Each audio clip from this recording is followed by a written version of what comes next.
Então, boa noite, pessoal. Sejam bem-vindos à nossa escola missionária desse mês de junho. Estamos aqui hoje num lugar muito especial, que é aqui no Santuário do Caró, e a gente veio atrás de conhecimento, tá? Levar para vocês. No caminho, tivemos muitas perguntas que a gente veio pensando, e talvez o tempo aqui vai ser muito curto para tantas questões que a gente teria para satisfazer com o Padre Anderson. E, então, nosso convidado de hoje para estar aqui falando para a gente é o Padre Anderson. Ele é reitor aqui do Santuário do Caró. Tentar nos passar de forma breve, aqui nesse curto tempo que a gente tem, um pouco do conhecimento dele a respeito de toda a nossa história missioneira aqui. Então, Padre Anderson, seja bem-vindo à nossa escola. Muito obrigado. Agradeço o convite de vocês para refletir um pouquinho juntos e trazer presente essa história que é nossa, que é a história do Rio Grande do Sul, que é a história da região missioneira, de maneira muito especial nesse ano que nós celebramos os 400 anos das reduções das missões jesuítico-guarani aqui no contexto brasileiro, especificamente no Rio Grande do Sul. E para começar, então, eu quero chamar para essa nossa conversa um velho conhecido de todos nós, né? Ou da maioria de nós, de grande parte de nós, que é o Dom Stanislau Kreutz. Dom Stanislau, ele foi bispo em Santo Ângelo, mas ele foi bispo de Santo Ângelo até Dom Clemente Weber assumir. Depois de Dom Clemente vem Dom Stanislau, Dom Liro, né? Então acho que ele foi, se não me engano, foi o segundo bispo de Santo Ângelo, né? Que é o Dom Ivo Loscheider, depois o Dom Stanislau, o terceiro Dom Clemente Weber e o quarto o nosso atual bispo Dom Liro. E o Dom Stanislau, ele era um homem muito entusiasmado, apaixonado por essa história, né? Eu gosto de dizer assim, ele tinha brilho nos olhos por essa história. E isso também comunicava às pessoas um afeto, um carinho que ele tinha pelos mártires, pela história das missões, pela história das reduções. E o Dom Stanislau, certa vez, ele disse assim, que mais importante do que reverenciar as ruínas do passado, a gente vai lá em São Miguel, vê aquela construção monumental, né? Fica, uau, nossa. Mas mais importante do que isso, é a gente se perguntar o que essa experiência tem a nos ensinar hoje. O que é essa experiência evangelizadora, missionária de 400 anos tem a nos ensinar hoje? Para a nossa ação evangelizadora, né? A igreja chama tudo aquilo que ela faz, catequese, liturgia, celebração, catequese batismal, preparação para o matrimônio, tudo isso a igreja chama de ação evangelizadora. Então, o que é uma experiência de quase 400 anos pode inspirar a nossa prática, a nossa ação evangelizadora hoje? Então, essa é a primeira pergunta que eu deixo assim no ar como uma interrogação para a gente se perguntar, né? Nós, como membros de parte da Diocese de Santo Ângelo. A Diocese de Santo Ângelo, ela não é apenas o bispo, os padres, as pessoas que têm algum cargo, né? Todos nós fazemos parte da igreja particular, da igreja diocesana, da Diocese de Santo Ângelo. Todos nós compomos essa igreja, corpo de Cristo, da qual, né, os mártires e os missionários jesuítas, né, deixaram esse legado para nós.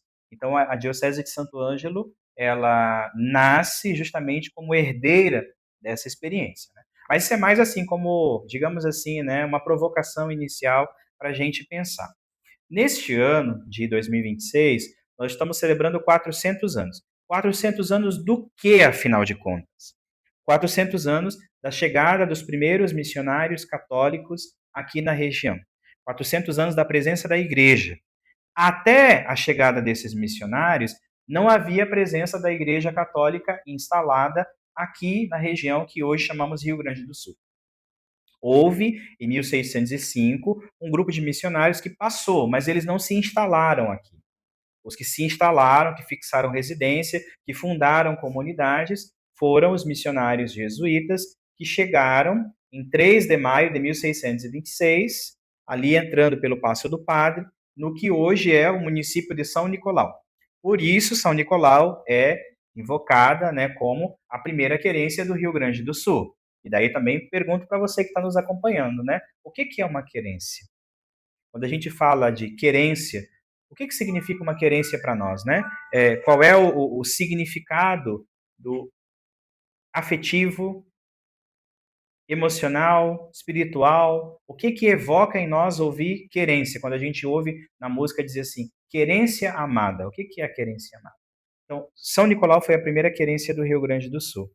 E daí a gente pode se perguntar assim, tá, mas como foi isso, né, padre? Atravessaram o rio, vieram como? Celebraram uma missa para quem, se não morava ninguém aqui? Bom, é importante lembrar que essa região, como um todo, ela era majoritariamente ocupada por indígenas guarani.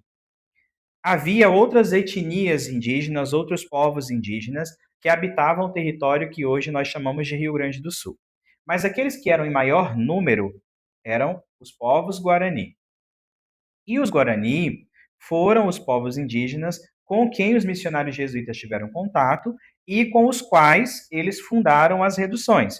A redução, o que é uma redução? Redução, missão, pueblos de índios, doutrinas, tudo são sinônimos de uma mesma proposta, de uma mesma experiência.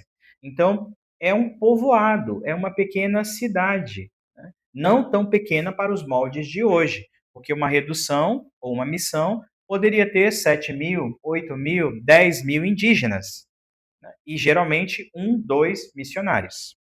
Então, mas chegaram de lá para cá. Houve todo um processo de negociação ao longo de 7 anos. A gente sabe disso pelas cartas ânuas, que eram documentos, eram cartas que eram trocadas entre os missionários e os seus superiores, né?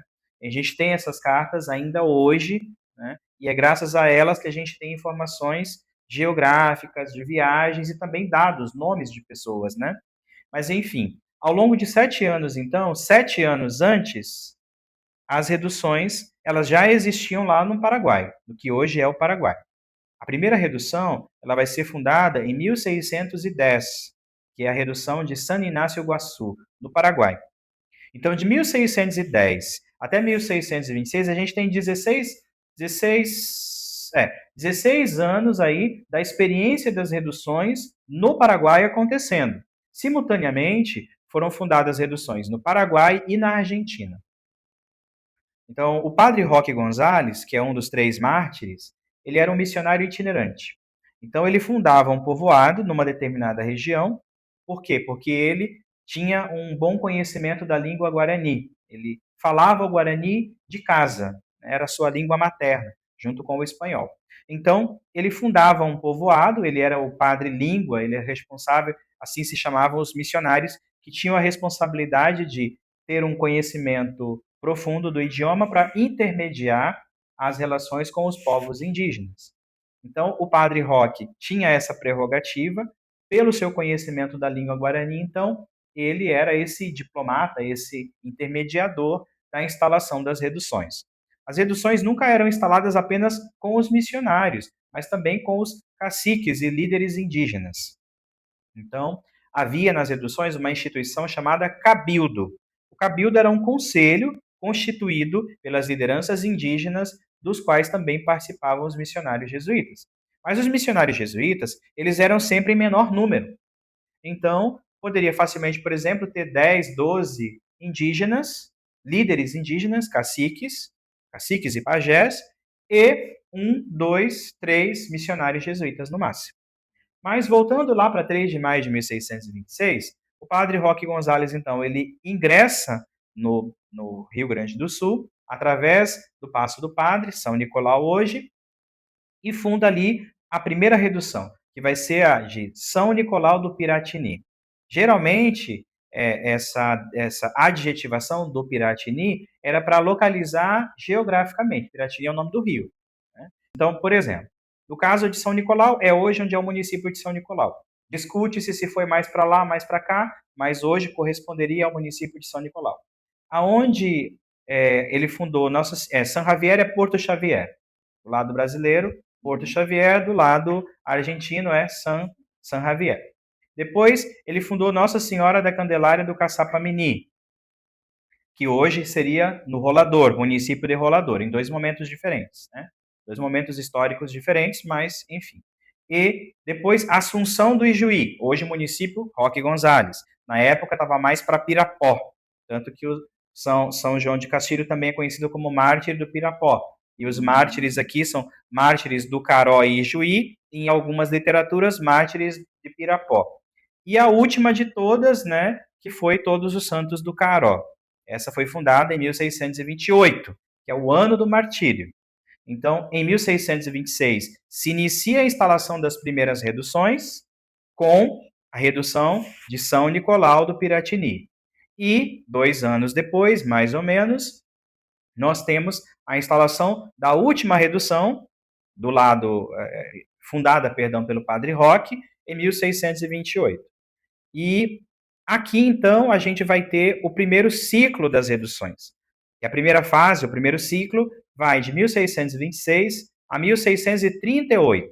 Nós vamos ter a fundação de outros povoamentos, mais ou menos, nesse período, que vai chegar a totalizar 18 fundações.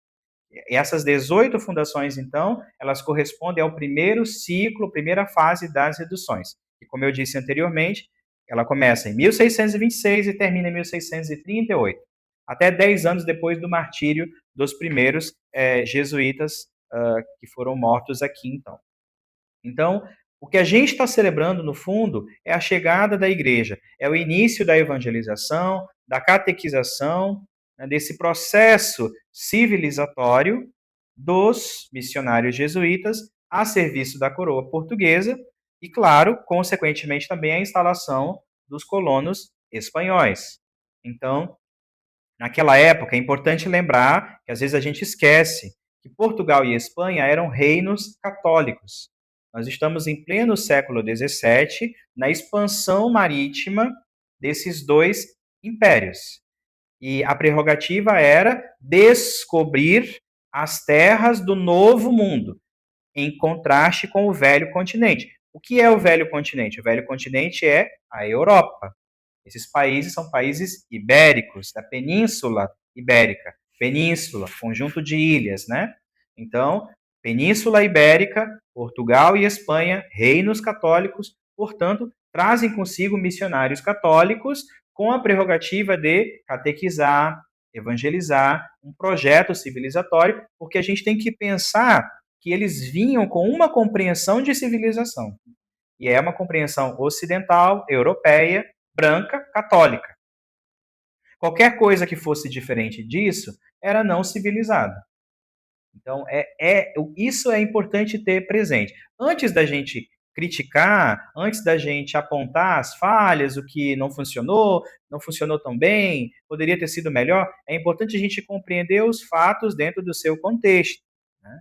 Então, num período em que se estava discutindo se os indígenas e os negros tinham alma, a compreensão de civilização, a compreensão de humanidade que havia, estava muito marcada, muito caracterizada pela impronta, pelo modelo, pelo paradigma europeu, branco, católico, porque era o que vigorava naquele momento. Né? Então, a gente vai ter aí, nesse contexto também, a reforma protestante, com Martinho Lutero e outros reformadores. Então, a Igreja Católica ela vai precisar reagir à expansão do mundo protestante, a expansão do protestantismo. Como é que a Igreja Católica vai reagir a isso? Bom, catequizando os povos, chamados assim pagãos, né? Chamando a fé católica, convertendo a fé católica, os povos até então não cristãos, não católicos. Né? Então, esse é um pouco do contexto, do pano de fundo. E aí, por que Portugal e Espanha? Porque eram as duas potências expansionistas marítimas da época, eram coroas, né, reinos e católicos, e que, claro, assinam um tratado, que é o Tratado de Tordesilhas. Então, todas as terras desconhecidas, elas poderiam ser conquistadas, descobertas por Portugal e Espanha, porque tinham essa prerrogativa, né? E a igreja chancelava isso, né? Porque os reis escreviam ao papa ou aos superiores de ordens religiosas, pedindo missionários, e recebiam essa autorização, essa permissão, porque aí a gente tem o poder temporal e o poder espiritual. O poder temporal vinculado aos reinos e reinos católicos, né? Via de regra, porque até então o protestantismo ainda, né, está emergindo. E, por outro lado, o poder espiritual concentrado na mão do Papa. E a gente tem ainda essa mistura entre o poder espiritual e o poder temporal. Isso depois vai mudar, mas é importante contextualizar um pouquinho para a gente entender as coisas dentro do seu contexto. Não para dizer amém para tudo, mas entendê-las dentro do seu contexto, porque para a gente poder criticar algo, é muito importante a gente conhecer esse algo. Para a gente poder fundamentar e argumentar uma crítica, e não só ficar reproduzindo discursos prontos, é muito importante a gente ler. Nada do que eu possa dizer aqui a vocês vai substituir a leitura de um bom livro, absolutamente. Né? O dever de casa a gente tem que fazer. Né? Eu mesmo não nasci sabendo, não, e nem sei tudo. Então, as coisas que eu sei porque eu procurei ler, procurei aprender, procurei, né, me familiarizar com esse conhecimento, né, com essa história. Que é a história da igreja, entre luzes e sombras, é a história do Rio Grande do Sul, é a nossa história. Então, a gente tem que ter esse cuidado de não cometer anacronismos, né, que é julgar simplesmente eventos do passado com os critérios de conhecimento que temos hoje. Hoje, felizmente, nós já avançamos em vários aspectos, mas ainda há muitos outros com os quais precisamos dialogar, compreender, refletir melhor. Hoje, trazendo um pouco para a nossa realidade do dia a dia, nosso como católicos, às vezes a gente se depara com situações assim que nos desanimam, né? Tem uma comunidade precisando de gente para auxiliar na liturgia, aí o pessoal não acha difícil de participar, enfim, aí a gente pega e compara com aquela época, os missionários jesuítas, eles se deslocaram para um lugar que pessoas que viviam ali sequer eram consideradas seres humanos, sei lá, se tinham a discussão era se tinham alma ou não. Sim. Como que eles conseguiram fazer essa missão e hoje a gente não, às vezes, muitas vezes a gente acaba achando difícil de ir ali do outro lado da cidade para fazer algo tão simples, né? O que eles tiveram de diferente nessa época para poder conseguir os objetivos? Sim. Eu resumiria assim, numa frase, uma profunda experiência espiritual. Uma profunda experiência de encontro com Cristo, com a pessoa de Jesus. Eu resumiria assim, porque nenhuma outra coisa justificaria isso. Nem riqueza, nem poder, nada. É uma identificação com a pessoa de Jesus e com a sua missão. Porque a nossa missão como igreja, ela não é outra e não pode ser outra que não dar continuidade à missão de Jesus. A nossa missão como igreja é básica e fundamentalmente essa. Nós, igreja, todos nós, o bispo, os padres, os religiosos, as religiosas, as lideranças, os leigos, os casais, os pais, mães de família, os catequistas, todos nós somos continuadores da missão de Jesus. Então, o que faz pessoas abandonarem a sua casa, a sua segurança, o conforto, a facilidade com que, né, o acesso às coisas. O que faz isso? Se não for uma profunda experiência espiritual, eu não entendo o que os traria até aqui. Então, os missionários jesuítas, a Companhia de Jesus, os jesuítas, era uma congregação recém-fundada. Ela tinha sido fundada em 1540 por Inácio de Loyola e seus companheiros em Roma, a partir de uma experiência, né, de encontro entre jovens universitários que buscavam, em Paris, que buscavam servir a Cristo e a Igreja. Nenhum deles tinha pretensão de ser padre, nem de ser religioso. A inquietude deles, a inquietação deles era, de alguma maneira, como servir a Cristo na igreja. Não fora da igreja, na igreja. Lembremos que estamos no contexto da reforma protestante. Lutero e outros reformadores rompendo com a igreja, saindo da igreja, negando a autoridade do Papa, né, dogmas importantes da fé católica. Então, para Inácio, para os primeiros jesuítas, era muito importante, como até hoje é para nós jesuítas, né, o vínculo com a igreja. Nós não somos e não podemos ser um corpo estranho na igreja. Nós não podemos caminhar de maneira paralela à igreja diocesana, quase como tendo uma igreja para nós. Não. Nós somos Diocese de Santo Ângelo. Nós caminhamos como Diocese de Santo Ângelo. Eu posso ser do Emaús, eu posso ser do GEM, eu posso ser do Cursilho, eu posso ser da Renovação Carismática Católica, mas eu sou Igreja de Santo Ângelo. Eu sou Diocese de Santo Ângelo. Eu estou a serviço da Igreja. Igreja Católica Apostólica Romana. Nós somos a Igreja, todos nós. Esses missionários, eles tinham muita clareza com relação a isso. O vínculo, o pertencimento à Igreja. E aonde estava um missionário, estava a Igreja. Então, a gente poderia se perguntar hoje, né? Será que quando eu estou num lugar, eu me sinto igreja? Será que quando eu estou lá no meu trabalho, no dia a dia, atendendo as pessoas, eu me dou conta de que eu estou fazendo isso também em nome de Cristo e como igreja? Talvez não como CNPJ ou como CPF, mas espiritualmente vinculado a isso. Então, esses missionários, eles tinham isso muito fortemente arraigado. Por isso que eu falo de uma profunda experiência de encontro com Cristo, uma experiência espiritual profunda. Não é só a emoção que fala, o choro, as lágrimas, isso pode ser um sintoma.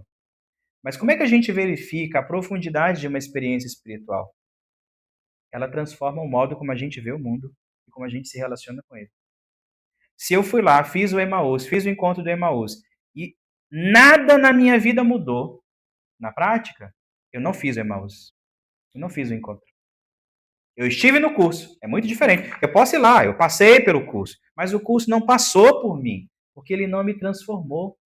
Ele não mudou o modo como eu olho para o mundo, para as pessoas, para Deus, minha relação com Deus. Então, as dificuldades existiam no tempo de Jesus, existiam no tempo dos apóstolos, no tempo dos primeiros evangelizadores e missionários, e existem hoje. Se o problema são as dificuldades, bom, então é melhor não ser cristão. Porque Jesus não prometeu água, sombra, né? Sombra, água fresca para nós.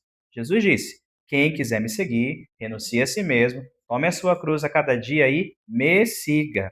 E se fizeram isso com o pastor, que não vão fazer com as ovelhas? Se fizeram isso com a cabeça, que não vão fazer com o corpo? Quer dizer, se Jesus sofreu, teve dificuldades, sofreu contrariedades, foi perseguido, eu estou esperando o quê?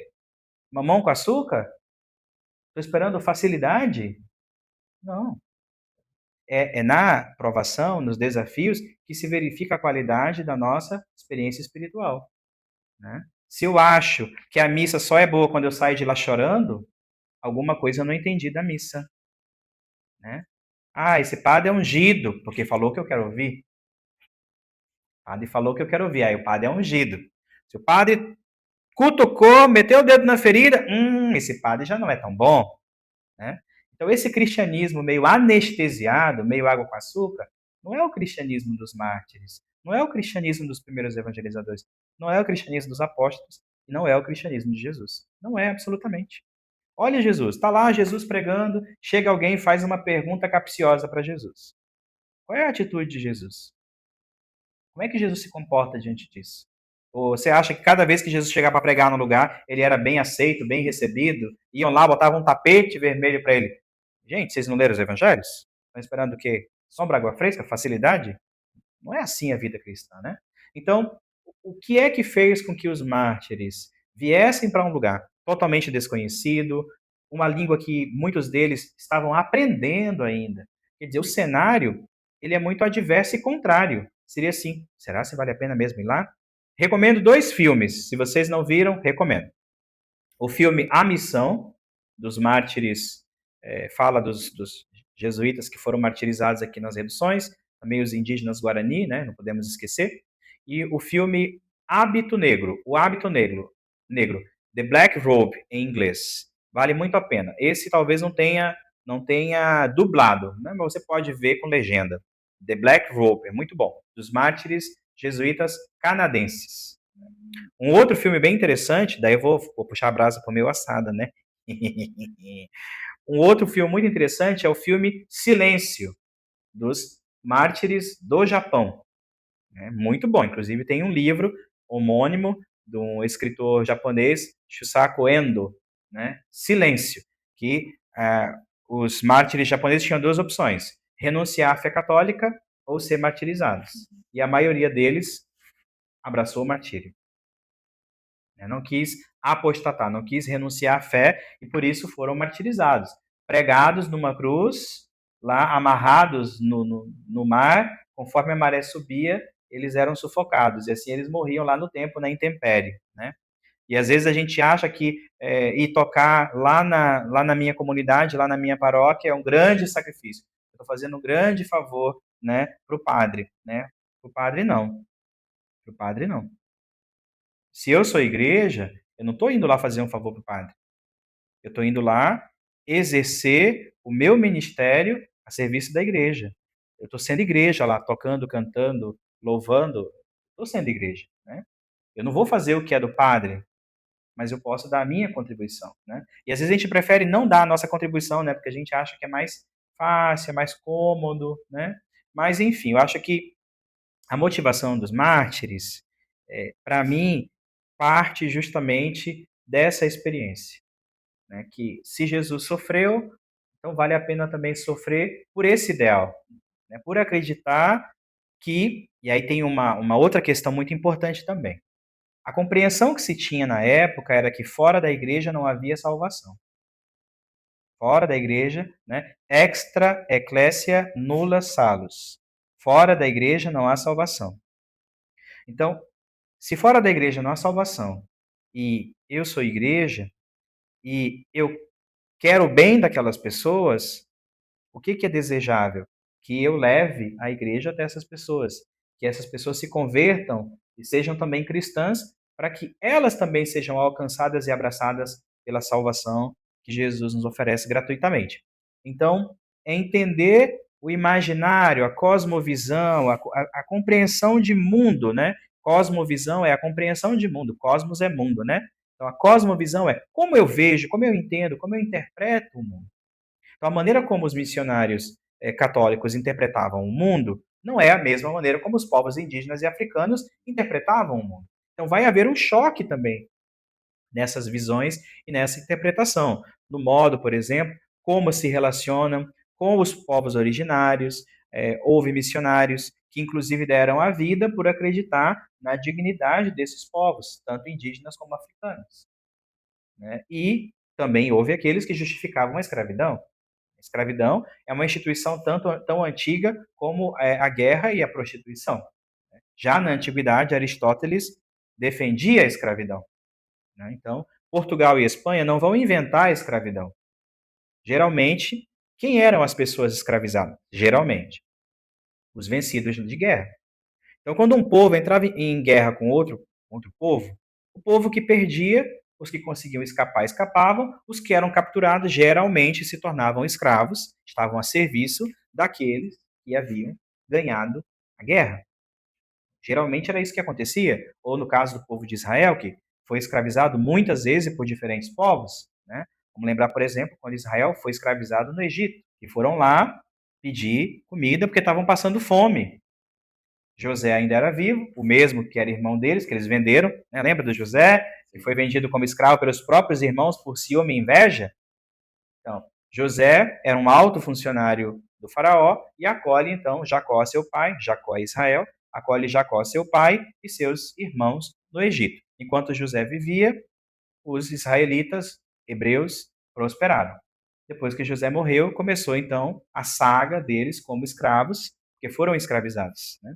Então, entender isso dentro de um contexto mais amplo é importante, né? Porque o modo como os povos indígenas, africanos e os missionários viam o mundo eram modos totalmente diferentes. Para fazer um link importante, né? Os povos indígenas e africanos, em sua maioria, não todos, mas em sua maioria, eram de tradição oral, como foi Israel no passado e como foi o cristianismo no início. Mas nós temos um livro sagrado, temos escritura, temos texto. Então, como é que você vai transferir um conteúdo que é escrito, que é um conceito abstrato, para um povo que é oral e é concreto? É mais ou menos como as crianças. Criança, no início, a criança passa por um tempo, né, as primeiras fases da vida, do desenvolvimento humano, a criança é muito concreta.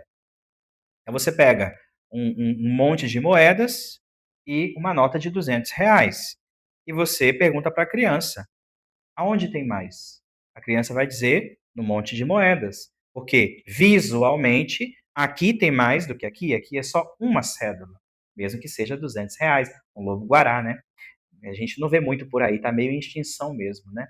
Então, aqui tem menos visualmente, mas aqui tem mais, porque a criança ela ainda não abstrai, ela ainda não tem o conceito, né, de que aqui, embora tenha muito, é pouquinho, e aqui, embora tenha pouco, é muito, né? Então, tirar algo que é abstrato para a natureza concreta, aterrizar a linguagem, por exemplo, ressurreição. Como é que tu explica um conceito como ressurreição?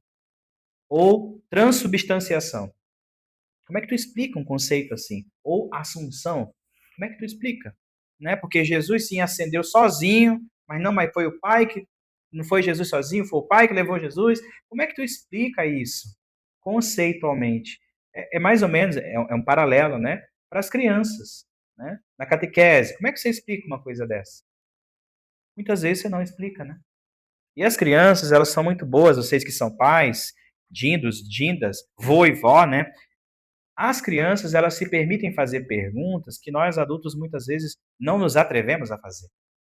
Eu acho ótimo, por exemplo, quando a criança pergunta assim: quem criou Deus? Quando a criança pergunta quem criou Deus, ela não está perguntando quem é o pai de Jesus. Ela está perguntando quem fez Deus existir. Quem criou Deus?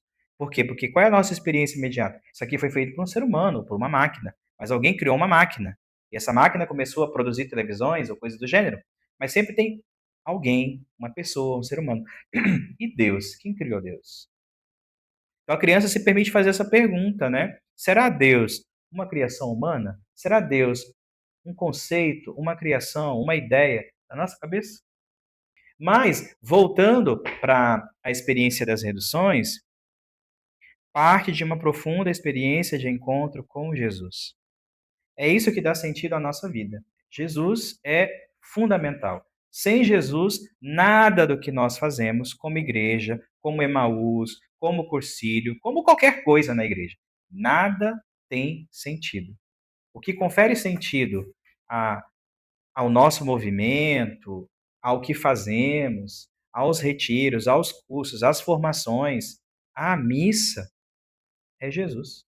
Então, sem Jesus, nada do que nós fazemos tem sentido. O senhor disse que os padres eles tinham que ter várias técnicas para cativar esses indígenas, né? O que eles faziam? Como que eles conseguiam capturar essa atenção deles? Qual que era a porta de entrada Sim. para que eles pudessem realizar a missão? Sim. Via de regra, os missionários eles não caíam de paraquedas nos lugares. Não era assim. Né? Não tinha avião, eles não caíam de paraquedas nos lugares. Existia uma espécie de escola de formação de missionários, que eram chamadas de doutrinas. Né? Era um centro de formação. Daí o missionário ia para lá, o missionário ele tinha um tempo, mais ou menos, vamos dizer, 1 ano, 2 anos, em que ele ficava ali se preparando para ir para essa missão. Ali ele estudava, geralmente, o idioma indígena, fosse qual fosse, o idioma indígena, ele tinha que aprender, porque essa é a porta de entrada. Né? E, juntamente com o idioma indígena, também compreender um pouco da cosmovisão, né? Da compreensão de mundo desses povos. Isso também era algo importante. Geralmente, quem formava os novos missionários? Aqueles que eram missionários há mais tempo. Né? Então, aqueles que já haviam feito outras experiências de missão, eles eram os professores dos futuros e novos missionários. Por isso, a preocupação de alguns missionários jesuítas de elaborar uma gramática da língua guarani, por exemplo. Não era nem para eles, nem para os indígenas, porque os indígenas já conheciam a língua, era a língua deles, né? Mas era para preservar essa língua e, ao mesmo tempo, também ensiná-la em outros espaços. E aí vai surgir o que é chamado, né, pelos historiadores e pesquisadores de língua geral. A língua geral é uma espécie de Guarani Standard, padrão, né? E a partir disso, os missionários, então, vinham com uma formação básica, pelo menos, né? Mas um básico, eu diria, básico não, eu diria que tem que ser assim, uma coisa de intermediário para avançado, pensando na questão linguística, né? Para dar conta, né? Porque aí o que eles vão começar a fazer também? Eles vão começar a traduzir as orações e mesmo cantos para o idioma indígena, porque era uma maneira também de tornar a espiritualidade, a religiosidade, o rito, o culto mais próximo daquelas pessoas, porque era na língua delas. Porque imagine, vem alguém de fora que é um missionário, que vem me falar de conceitos abstratos, conceitos que eu não entendo, num idioma que eu não entendo. Então, isso é um despropósito, né? Para que de fato haja uma comunicação e essa comunicação ela seja efetiva, assertiva, é importante que eu fale no idioma que vocês possam entender. A mesma coisa o conteúdo da revelação. Se Deus quer se revelar, mas ele o faz numa linguagem inumana, numa linguagem que a gente não consegue decodificar, não consegue compreender, não aconteceu a revelação. A revelação ela acontece porque ela é feita em linguagem humana e a gente consegue compreender, mesmo que não em profundidade, mesmo que não na sua totalidade, que é a relação que na teologia a gente fala, é a relação com o mistério. O mistério não é o incognoscível, o que eu não posso conhecer. O mistério é aquilo que é o inabarcável. Eu tento abraçar, mas parece que sempre ele cresce um pouco mais, né? Então, eu estou sempre conhecendo o mistério. E o mistério é sempre para mim algo novo, né? Como Jesus fala das realidades do reino, dizendo que é semelhante a um pai que tira de um baú coisas velhas e novas. Então, está sempre se atualizando, sempre se renovando. Por quê? Porque a gente não dá conta, né, de conhecer a Deus em toda a sua profundidade, né? Inclusive, tem aquela história, que é bastante conhecida, de Santo Agostinho. Santo Agostinho estava na praia, e aí ele vê uma criança, e ele observa que a criança cavava um buraco na areia. E daqui a pouco a criança vai lá no mar, cata um pouquinho de água e joga dentro do buraquinho. E a criança faz isso repetidas vezes, né? E aquilo vai deixando o Agostinho cada vez mais curioso, né? Ele queria entender o que está acontecendo. E daí ele pergunta para a criança: o que você está fazendo? Ah, não, eu tô tentando colocar o mar aqui dentro desse buraquinho, né? O buraquinho na areia, a criança queria colocar o mar todo dentro do buraquinho na areia. E daí Agostinho olha para a criança e diz: mas isso é impossível. Você não vai, você jamais vai conseguir colocar o mar dentro desse buraquinho na areia. E daí essa criança, na verdade, era um anjo, e o anjo diz para ele: é o mesmo você tentar entender o mistério da Santíssima Trindade. Você quer colocar um mar, um oceano, dentro de um buraquinho na areia. E por mais que você tente, né, o mar é sempre maior do que o buraco, né? Então, acho que é uma metáfora interessante para a gente entender isso, né? Que quando a gente fala das realidades do reino de Deus, da Santíssima Trindade, né, são noções, são conceitos que nos aproximam, mas não que determinam, definem, né? Porque tudo que a gente sabe sobre Deus é quem Deus é. Mas então, os missionários faziam isso especialmente pela língua, pela música, pelo teatro, a arte de um modo geral. E aí a arte nas missões, ela vai cumprir um papel fundamental, muito importante.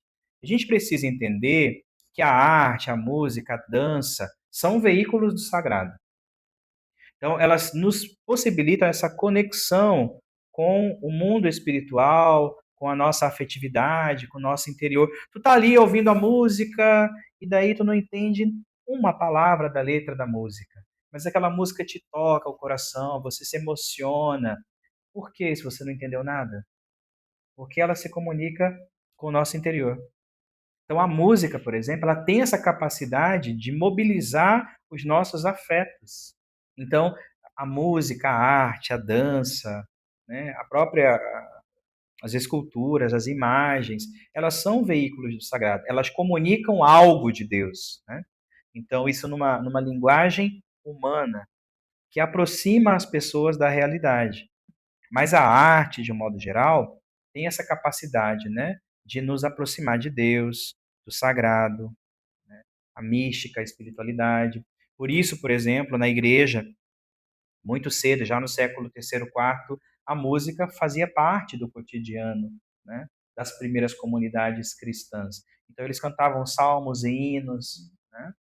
Então, e da mesma maneira como a música foi relevante lá no início da igreja, na igreja primitiva, a música continua sendo relevante hoje para a igreja. Você vai numa missa, não tem música nenhuma.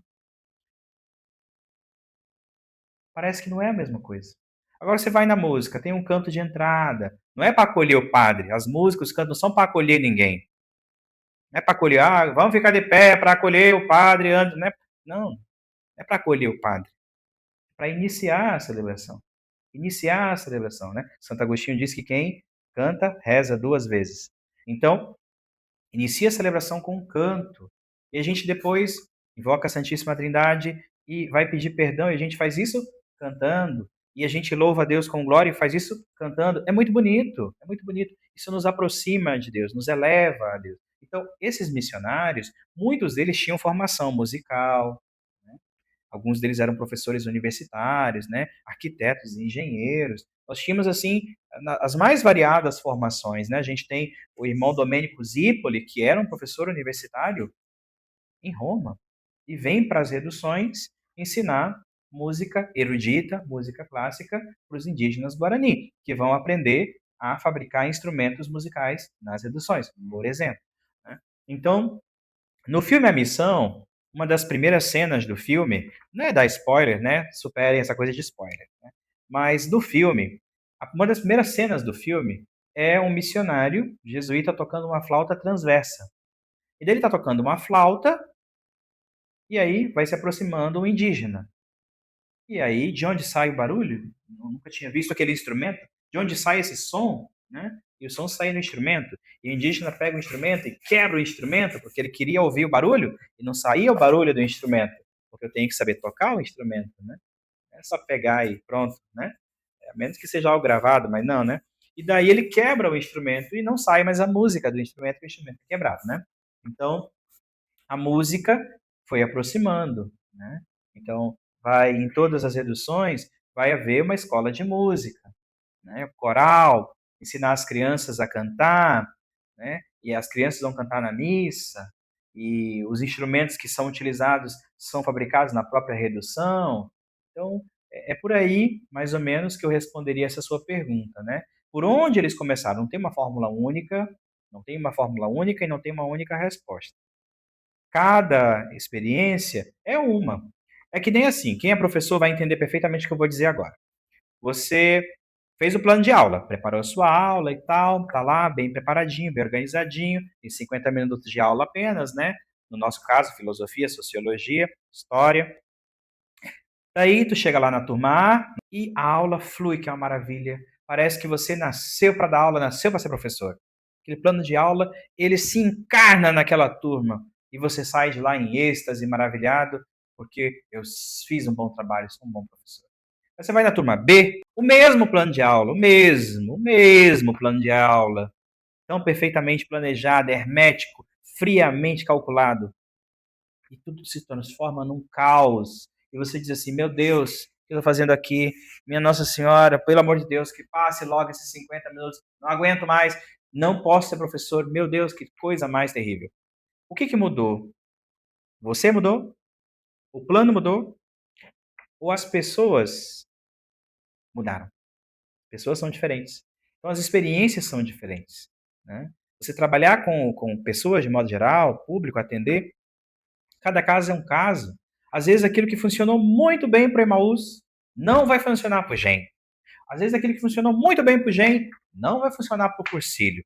Às vezes o que funcionou muito bem para o Cursílio não vai funcionar tão bem para a PJ. Qual é a fórmula? Qual é a fórmula mágica perfeita? Ela não existe. Não existe. Então é erro, tentativa, funcionou muito bem aqui, não funcionou tão bem acolá. E fé. Acho que fé é uma coisa da qual a gente não pode abrir mão. Tem que ter muita fé. Porque, para mim, esses homens eram homens de muita fé. Porque eu fico pensando, fosse eu no lugar deles, não sei se eu não ia desistir na primeira semana, sabe? É longe, tem bicho, e os bichos pica, não tem médico, e é tudo longe, e não tem transporte, né? E sei lá, e se eu morro, e quem vai avisar minha mãe, né? Tudo, tudo vai numa direção oposta e contrária à comodidade, à segurança, porque faz parte, né, do nosso instinto de preservação. A gente quer se preservar, se cuidar, ter segurança, comodidade, ficar lá no quentinho, debaixo da coberta, não levantar às 5 horas da manhã, porque tem que estar às 7 em tal lugar, né? Então, eu diria isso, né? Tentativa, erro, vamos dizer, do ponto de vista formal, a língua é algo irrenunciável. Mas junto com a língua também vão os teus dons, né?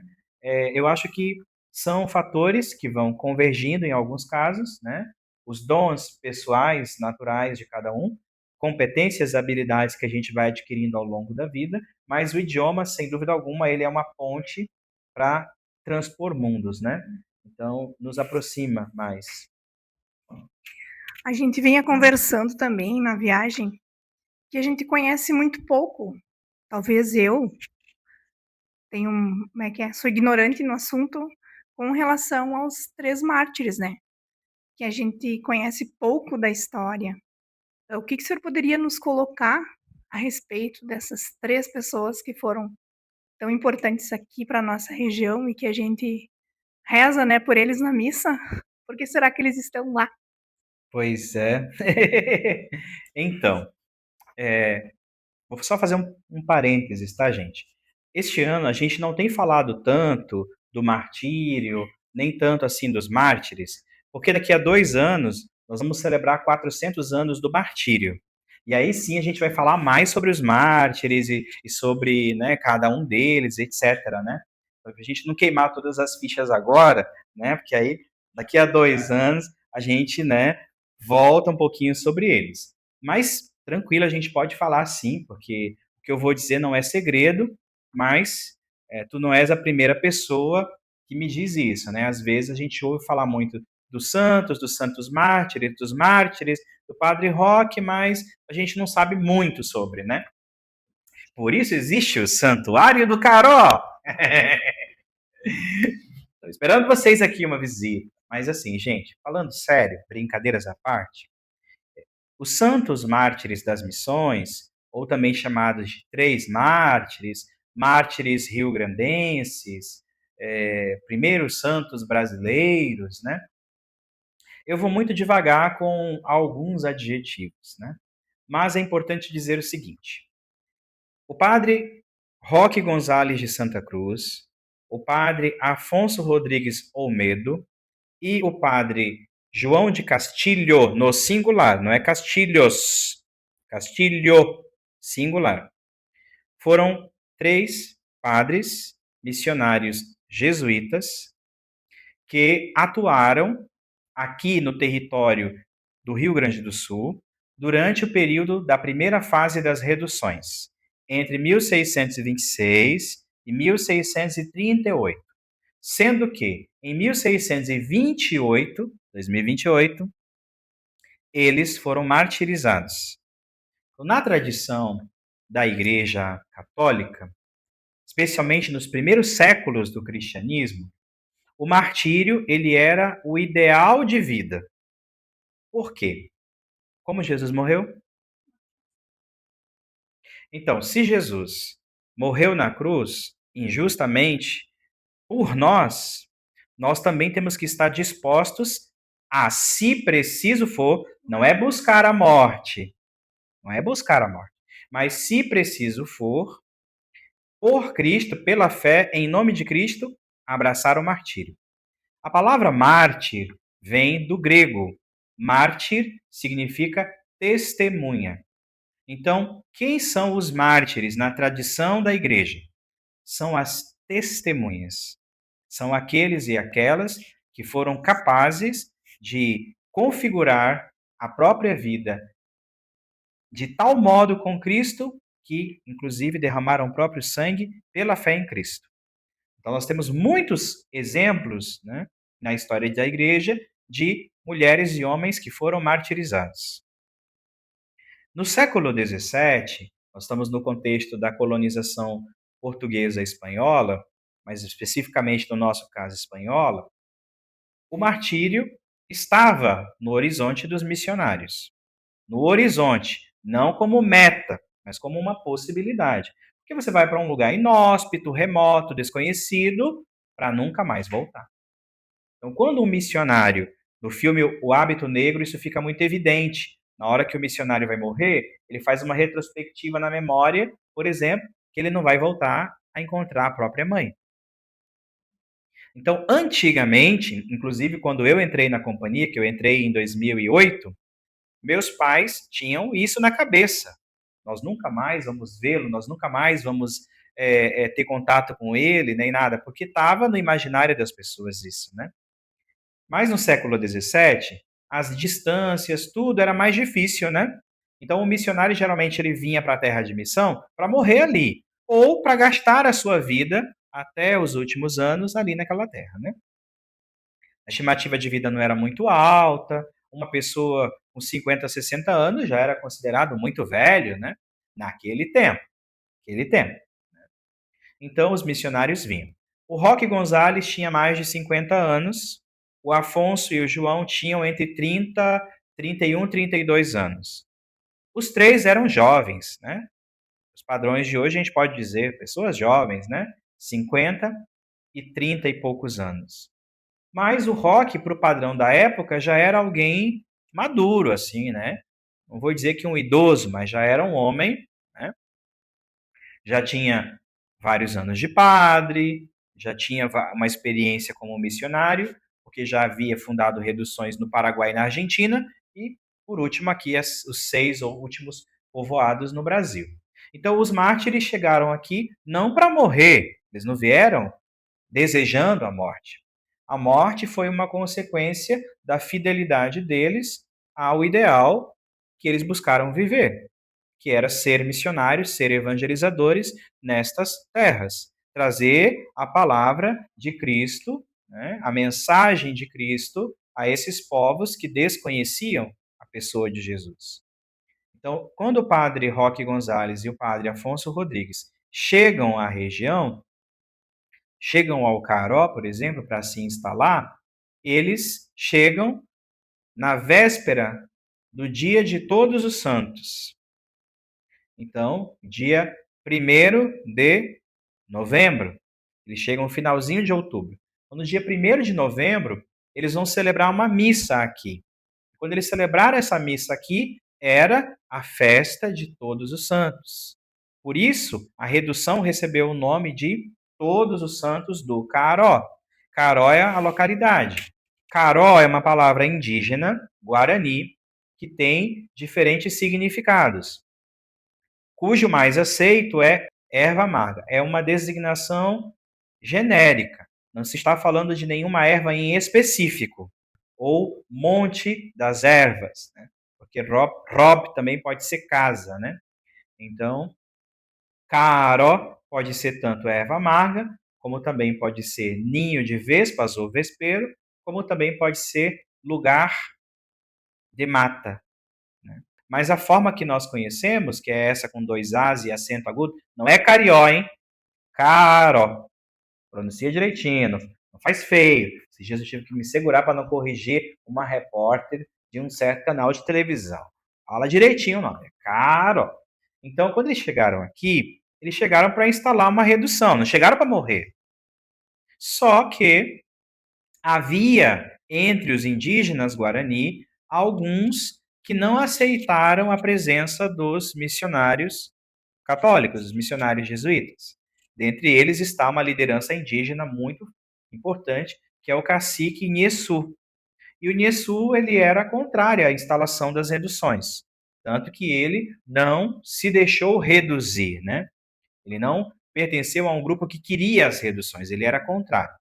E ele tenta convencer os indígenas daqui a não se deixar reduzir. Mas o grupo de indígenas que estava aqui estava convicto de que a redução era o melhor. Embora, no dia que se instalou a redução, não houve conflito nenhum, já havia resistência à presença dos missionários. Por quê? Porque vamos lembrar que o Caroli vai ser o sexto e último povoado a ser fundado. Então, o Niçu ele vai organizar uma revolta que vai levar à morte dos missionários. Ele vai conspirar a morte dos missionários. Ele queria matar todos os missionários das reduções aqui do lado brasileiro, do lado do Rio Grande do Sul. Ele vai conseguir matar 3 missionários. Os outros vão se defender com outros indígenas que eram a favor dos missionários. Então, é interessante notar, né, que tanto havia indígenas a favor das reduções, como havia indígenas contrários às reduções. Então, não é dizer assim, era flores e não. Né? A gente precisa entender que os guaranis que vieram para as reduções, eles também quiseram vir para as reduções. Eles vieram para as reduções voluntariamente. Né? E aí a gente pode se perguntar se as reduções cumpriram com o papel, a prerrogativa de protegê-los da escravidão. A gente pode dizer que em parte sim, em parte não. Né? E a principal função de uma redução era a catequização, era a evangelização.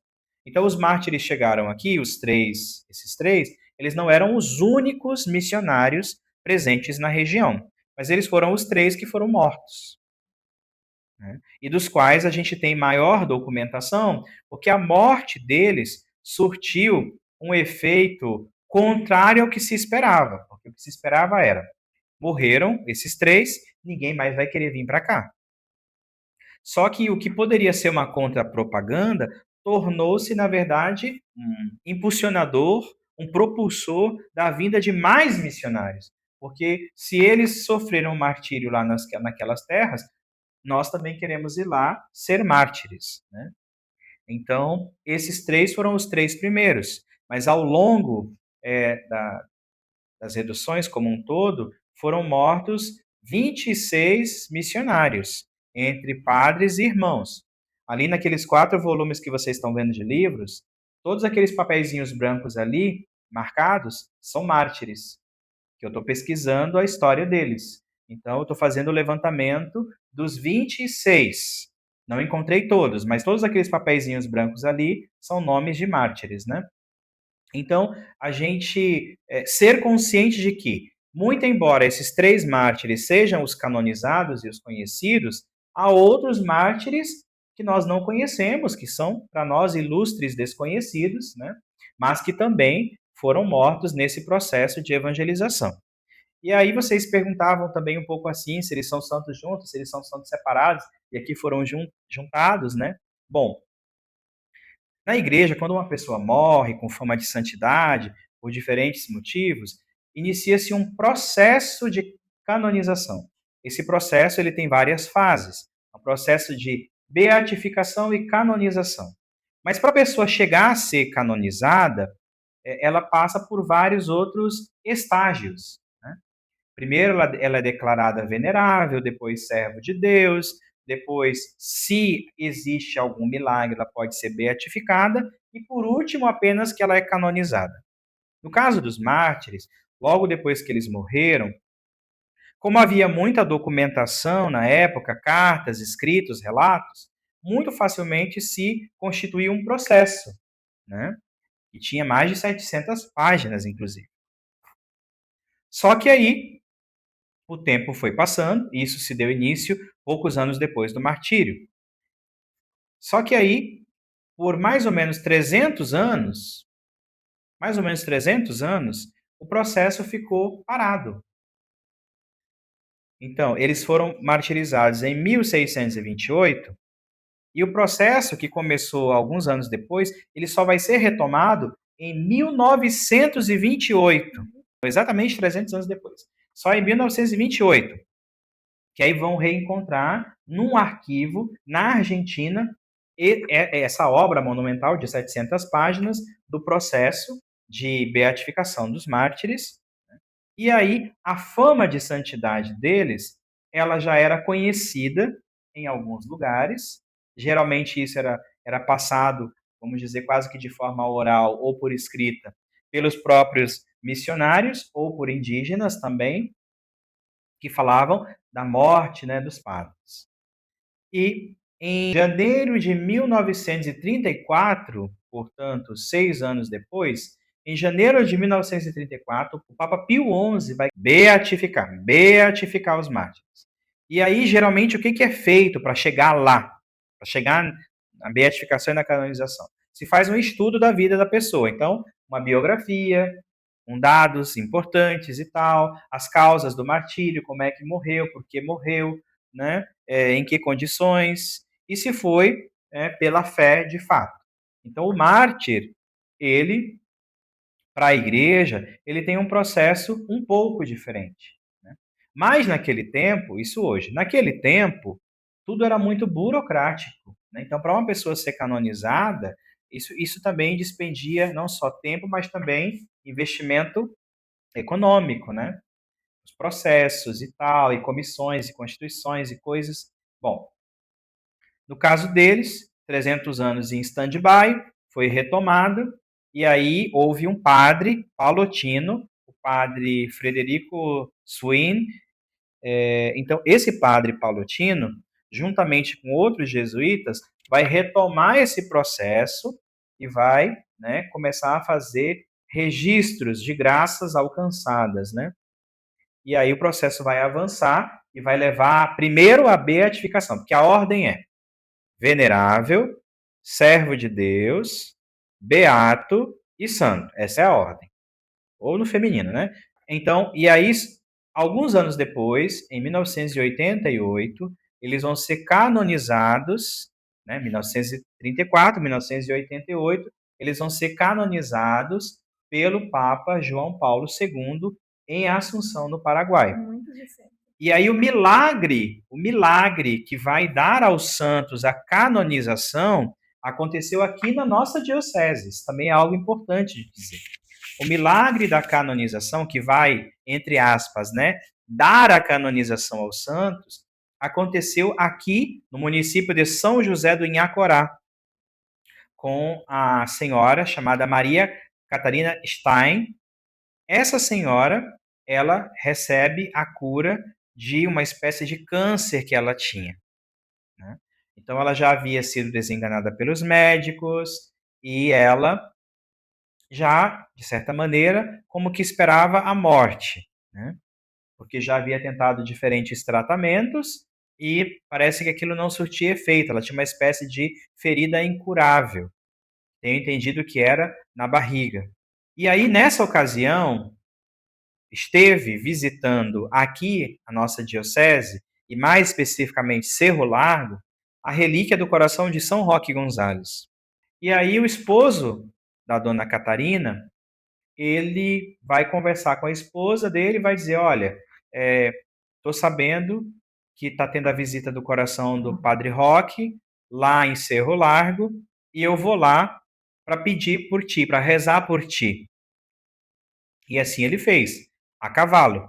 E lá em Cerro Largo, então, ele fez as suas orações diante da relíquia do coração de São Roque Gonzales. São Roque, não, que na época não era São, do Padre Roque, era Beato, do Beato Roque. Fez então ali as suas orações e foi para casa. Quando ele chegou em casa, a mulher dele estava curada. E aí, esse milagre é o que deu aos mártires a canonização, porque aí os outros dois foram junto com o padre Roque. Né? Então, o padre Roque levou eles juntos, né? Já que, né, foram fiéis até o martírio, pois pelo menos participar da glória dos altares, vamos junto também, né? É isso aí, a importância de ter bons amigos, ó, que te puxam para cima, jogam para baixo. Olha aí o que é bom ter bons amigos, né? A igreja. E o que é canonizar? Da onde vem a palavra canonizar, né? É entrar no cânon. Entrar no cânon, na lista, no livro, né? Eles vão entrar no hall, vamos dizer assim, né? No hall da fama. No VIP. Exato, no VIP, né? Quando a igreja canoniza alguém, vamos pegar o exemplo desses santos jovens que foram canonizados no último ano. Carlos Acutis e o Frassati, Pier Jorge Frassati.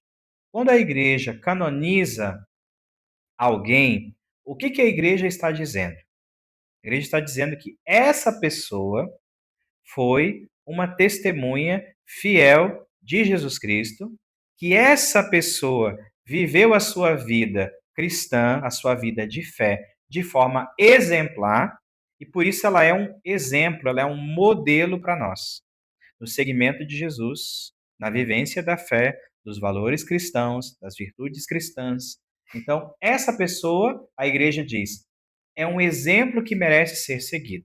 Em outras palavras, né? Quando a igreja diz que uma pessoa é santa, primeiro que é um processo muito sério, burocrático, custoso, né? E demorado. Até hoje, em toda a história da igreja, o processo de canonização mais rápido da história, até hoje, é o de Santo Antônio. 11 meses depois da sua morte, ele foi canonizado. 11 meses. Pode pesquisar. Pesquisa. Está na dúvida? Dá uma googleada. Pesquisa. Vai ver. Então, 11 meses. Mas, via de regra, os processos de canonização e beatificação, eles levam anos. Olha o padre José de Anchieta. Foi mais de 400 anos. Mais de 400 anos, né? Então, às vezes, quem está responsável pelo processo já morreu, já não tem mais nem os ossos de quem iniciou o processo. Quem vai dar continuidade? E aí tem a questão também das igrejas, né? Dioceses. Porque, vamos supor, né? Inicia-se um processo de canonização e beatificação, é um padre e o bispo, né? Responsáveis. Eles não vão viver 400 anos, né? Eles morrem. Quem dá continuidade? Quem vai levar o processo adiante? E às vezes há figuras na igreja que nos inspiram mais, que a gente simpatiza mais com elas, e há outras que você diz assim, ah, sei lá, né? Então, às vezes, quem está à frente não se interessa, ou não parece relevante, ou esfriou a devoção, né? Algumas pessoas, eu já ouvi pessoas dizerem assim, ah, depois da morte do Dom Stanislau, parece que a nossa devoção aos santos mártires esfriou. Eu já ouvi pessoas dizerem isso, né? Mas talvez tenha razão. Talvez a nossa fé nos mártires tenha esfriado um pouco. Como é que a gente pode reacender essa chama? Cenas dos próximos capítulos. Então, Padre Anderson, a gente quer já não tomar muito seu tempo, apesar de o senhor ter, sabe, eu estava viajando essa semana, já teve missa também, né? Também tem que descansar. Mas a gente quer agradecer muito, assim, em nome do Movimento Emaús, em nome da Escola Missionária. A nossa Escola Missionária do Movimento Emaús, ela procura estudar o próprio Movimento Emaús, se preparar para viver os cursos, enfim, e estudar a igreja, né? Porque somos igreja. Então, essa sua fala de hoje, nossa, o senhor falava aqui, a gente ficava louvando a Deus, vamos dizer assim, né, por estar aqui, pelo Senhor, porque nos dando muito exemplo de vida, né, em igreja. E isso que o Emaús busca. A gente diz em Emaús que a gente ama aquilo que a gente conhece, né? Então a gente conhecer um pouco da nossa história, que todos nós tínhamos muita curiosidade, né?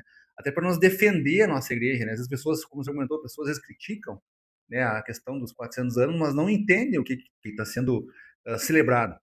E foi muito importante a sua fala para nós, como igreja, como movimento Emaús, conhecermos, né? Até dá vontade de convidar mais movimentos para participar da escola missionária. Mas, resumindo, então, agradecer pela sua disponibilidade, né? Pela sua amizade, vamos dizer assim, né? E nos colocar também como movimento Emaús à disposição do senhor, para o que o senhor precisar de nós. Acho que pode até combinar um encontro de vir aqui, né? Participar da missa, visitar o santuário, ir visitar, né? Mas agradecer profundamente, assim, da sua disponibilidade, da sua fala, que foi muito enriquecedora como igreja, como movimento Emaús. E, particularmente, a sua fala, ela mexeu comigo, assim, na questão de que tamanho é o meu amor que eu tô colocando para Deus, né? Uhum. O tamanho do meu serviço, será que é só isso que eu tenho para oferecer? E assim eu espero que a sua fala e o seu trabalho, o trabalho que os mártires, os jesuítas tiveram, né? Que ele possa tocar o coração de cada um e que a gente possa fazer um pouquinho mais, né? A gente ser luz na vida das pessoas e dizer assim que às vezes as pessoas dizem: "Ah, vocês são puxa-saco dos padres". Meu Deus, eu admiro demais todos os padres que são nossos amigos por abrir mão de tudo para estar na missão. Daí eu estava perguntando pro padre antes de chegar: "Mas de onde o senhor é?", Uhum. né? Ele é lá do Ceará, a família dele tá lá e ele tá aqui, né? Então a gente só tem a agradecer e rezar para Deus, pedir para que ele dê cada vez mais força, mais coragem, mais saúde para continuar na missão Amém, amém. Muito obrigado. e nos Muito obrigado. colocar à disposição, todos nós do Movimento de Emaús, para Muito caminhar obrigado, junto. gente. Fico muito feliz. E quero dizer assim, a todos do Movimento de Emaús, eu gostaria que vocês vissem que o Caró também é Emaús, né? Que o Caró também é um lugar para fazer essa experiência de reconhecer Jesus ao partir o pão, né? Porque é isso, Jesus é essa presença que às vezes os nossos olhos parecem que estão como que cegos, a gente não enxerga muito bem, mas é uma presença próxima, ele se aproxima, ele caminha ao nosso lado, mas parece que a gente precisa de algo para, então, não nos distanciar da Eucaristia, porque é a Eucaristia que nos faz igreja. Não é possível fazer, de fato, uma experiência autêntica de encontro com Jesus sem participar da missa, sem participar da Eucaristia. Porque é na Eucaristia que nós reconhecemos Jesus como pão que parte e se reparte, como alimento, como alguém que é próximo de nós, que está conosco. Então, eu não posso ser um jovem de Emaús, eu não posso ser do movimento sem a Eucaristia, sem a missa. Não posso. Então, o Caró é um lugar onde a gente pode fazer essa experiência de encontro com Cristo na Eucaristia. Então, eu deixo esse convite para vocês, porque o santuário, ele é, por definição, um lugar sagrado, um lugar de encontro. A gente pensa que vai nos lugares para encontrar a Deus, mas na verdade, a gente vem até o lugar sagrado para se deixar encontrar por Deus. Para a gente sair da loucura do dia a dia, do corre-corre, dos compromissos, dos afazeres, para ter um tempo a sós com o Senhor, para estar com Ele. E às vezes é isso, às vezes Ele vai caminhar ao nosso lado, o nosso coração vai arder, mas parece que a gente precisa de algo que nos faça cair a ficha, né? Dizer assim, só pode ser Jesus. Então, minha gente, o Caró é a casa de vocês. Quando vocês quiserem vir, venham. Fico muito feliz com o convite. Essa história é nossa, é nossa. A gente precisa, para amar, a gente precisa conhecer. Santo Agostinho é quem diz, né? Ali está o quadro do Papa, né? Sempre que eu olho para o Papa, eu lembro de Santo Agostinho. Ninguém ama aquilo que não conhece.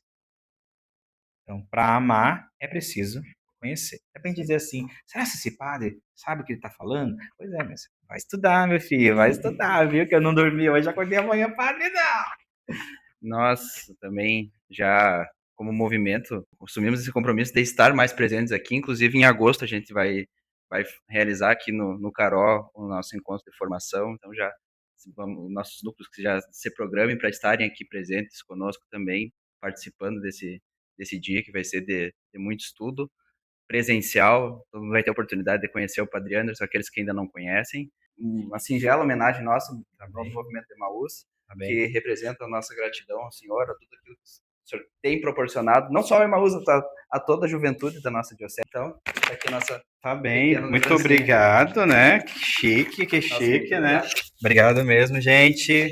Obrigado de coração. Voltem. E vocês vão ter um teminha de casa também. Umas perguntinhas. Umas perguntinhas para vocês debaterem aí em grupo. E ficamos por aqui, já nos vemos no próximo mês, nesse formato, acredito. Mas vocês vão ser informados ainda como que vai. Aguardem. Então tá? Muito obrigado, pessoal. Até mais. Tchau, tchau. Valeu, gente.